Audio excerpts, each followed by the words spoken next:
ফিলিস্তিন। ফিলিস্তিন একটি ঐতিহাসিক অঞ্চল যা ভূমধ্যসাগরের পূর্ব তীরে অবস্থিত। এই অঞ্চলটি প্রাচীনকাল থেকে বিভিন্ন জাতি ও সাম্রাজ্যের অধীনে ছিল। দর্শক শ্রোতা, আজকের এই ভিডিওতেই ফিলিস্তিনের সংক্ষেপে ইতিহাস জানব। ফিলিস্তিন অঞ্চলটি খ্রিস্টপূর্ব 12 শতকে ফিলিস্তিনীয় জাতীয় দ্বারা বসতি গড়ে ওঠে।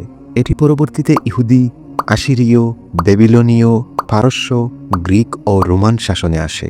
7ম শতকে মুসলিমরা অঞ্চলটি বিজয় করে। এরপর এটি উমাইয়া, আব্বাসিয়া, ফাতেমিদ এবং পরবর্তীতে অটোমান সাম্রাজ্যের অধীনে আসে 1517 সাল থেকে 1917 পর্যন্ত। প্রথম বিশ্বযুদ্ধের পর 1917 সালে বেলফুর ঘোষণার মাধ্যমে ব্রিটিশরা ফিলিস্তিনে একটি ইহুদি রাষ্ট্র গঠনের প্রতিশ্রুতি দেয়। 1920 থেকে 1948 সাল পর্যন্ত এটি ব্রিটিশ ম্যান্ডেটের অধীনে ছিল।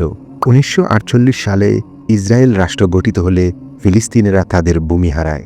এতে আরব ইসরায়েল যুদ্ধ শুরু হয় এবং বহু ফিলিস্তিনি উদ্বাস্ত হয়।